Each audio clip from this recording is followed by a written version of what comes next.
Okay, here's the story that makes the last story hilarious because the t-shirts. I noticed when Dawn came out, while we were walking through the stores and etc., people would stop her and ask, "Where did you get your outfit?" And I literally, I mean, when she walks, she lets this air of queen elegance, you know, she lets that feeling off. And I'm trudging around beside her looking like, the court jester, whatever. But it's what I am. I'm everybody's person. No problem there. So today when I went out, I did. I dressed adult-like, and I was very much aware of my attitude. And I did not smile at anybody. I hate smiling. I think smiling's like, I don't know, if your eyes aren't saying it, then why do it? There's a truth smile and a lie smile, and if I don't feel like smiling, it doesn't mean I'm grumpy. It just means I'm not in the mood to smile. But it used to be I'd smile at everybody, but then that brought up conversations from strangers. And I don't have a lot to say to strangers. He does write a story in here. It reminds me of my other girlfriend, Ivonne. And she would, she was the manager of our old apartment complex.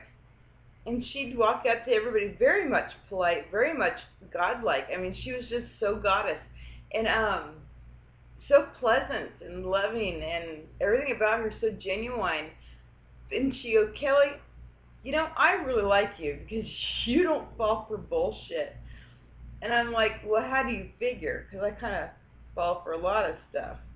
But it's and there's a whole nother story to that. But she would say to people, "How are you doing today?" And they'd go on and on and on. She goes, "I was just being polite." I really, she'd cut them off and say, "Oh, okay, whatever. How can I help you?" But it was so politely rude. I would laugh every time she'd do that. I love Yvonne. She's very inspiring. But so anyways, back to this story. Um, I noticed how when Dawn would walk through, she let off this air, and I literally felt like she was the queen who barked roses, and I was the sidekick that was spraying the air mist or something. Hilarious. I love people. I love their behaviors, and I love it when they can laugh about their behaviors as well. Stepping outside of your own elegance, or the other way around, stepping outside of your own, I don't know, I call myself white trashiness, or like my ghetto mobile, it's what it is. It's all around being what you are, but being skilled enough to put off a different air about you in certain situations draws in what you radiate in your lifestyle. This story has to do about how Andy Rooney dresses, and it's funnier than hell because even when I do wear socks, if that little seam is misplaced, it will drive me insane. 99.9% of the time, I'm wearing flip-flops because I just can't stand those little seams. So here we go.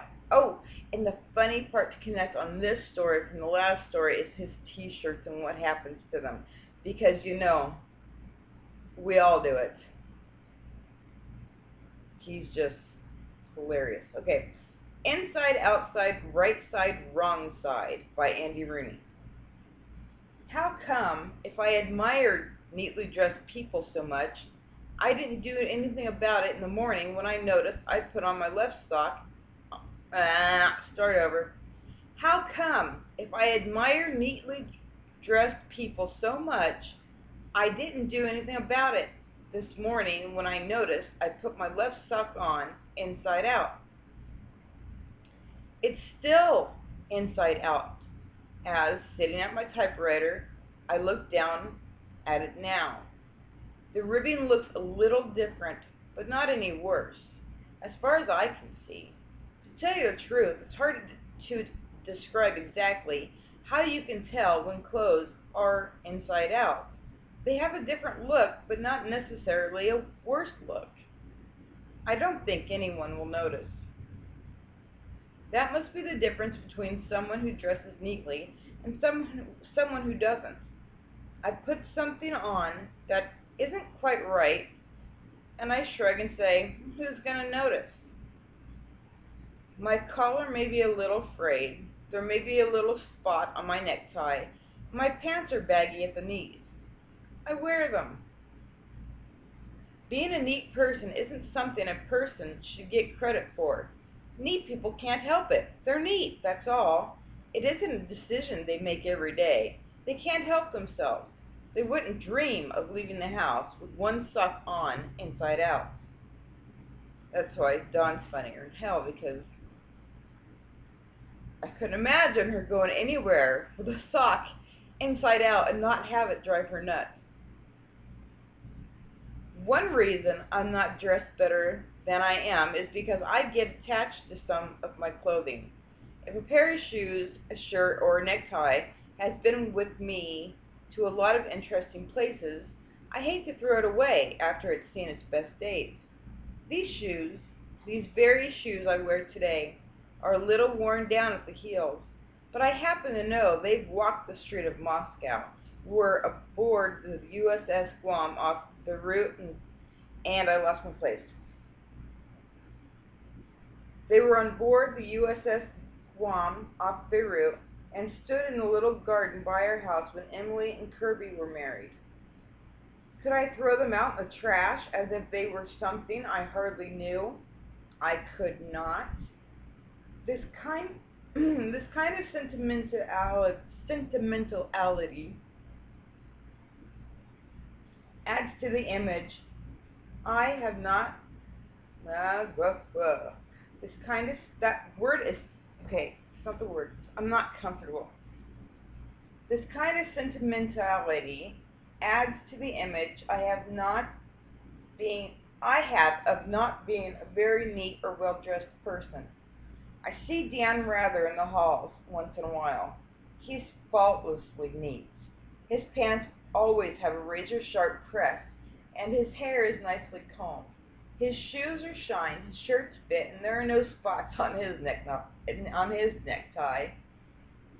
It all seems to come so perfectly easy to him that I resent him for it. I tried to do my hair today, Dawn. I resent you for being so neat. No, okay. He'd look perfect leaving a picnic in a rainstorm. Yes. Dawn would have people rushing to her to create an umbrella to anywhere she was going to be heading to if it was raining outside. That's the kind of air she puts off. She steps outside and suddenly everybody in the world stops and goes, oh, glory be, Dawn approaches. Let's pave her path for her. And I love you, Dawn. I just, like me, there's humorous, I'm going to call them virtues to each of us, because they're not faults and they're not flaws. They're who we are. And I think that it's just lovely when we can find something within each one of our friends that we admire and can't figure quite out what the heck is it about that person that makes everybody want to fall to their knees for them. Okay, back to my space. It may have been anchormen that have neat minds that lead them to be a neat dresser, because Peter Jennings is always faultlessly attired, too. Like Dan, he just looks right in his clothes. This may be more than you wanted to know about my dressing habits, but I assume that you will draw some interest from them as they parallel or diverge from your own. Last week I looked in a drawer in which I keep my shorts and undershirts, and there were only a few pair. This is where I'm dying at. This is where I lost it and had to throw in my depends, because our poor husbands, I don't know how many of us do this, but I know I do. And yes, I should. I almost said I shouldn't, but yes. But totally just throw the damn thing out, right? Whatever. You want your husband to look nice, you know? Okay. Last week I looked in the drawers in which I keep my shorts and undershirts, and there were only a few pair. I asked Margie if she knew what happened to the rest of them. I threw them out, she said. They were rags. You can't wear those. Has there been a ruling from the Supreme Court on this? Does a wife have the right to throw out her husband's underwear simply because it's tattered? Have I no rights? Are not my dresser drawers my sanctuary? Does another person have any business invading the privacy of what I wear under my outerwear? Well, yes, because I get tired of washing the damn things. If I let her get away with this, first thing you know, she'll be throwing out all my old flannel pajamas that are a little gone in the elbow. She'll be tossing out the ties that are worn at the knot and sorting out the shoes that are down in the heels. When you can't be what you'd like to be, there's no sense eating your heart out about it. The best and easiest thing to do is simply change what you want to be. I've always wanted to be a neat dresser, but it is apparent to me, after all these years, that I am incapable of being one. Therefore, altering my desire, I am convincing myself that my manner of dress is casual, informal, low-key, relaxed, and homespun. The word slob will never cross my mind again. Sorry. I can dumpster dive in these clothes.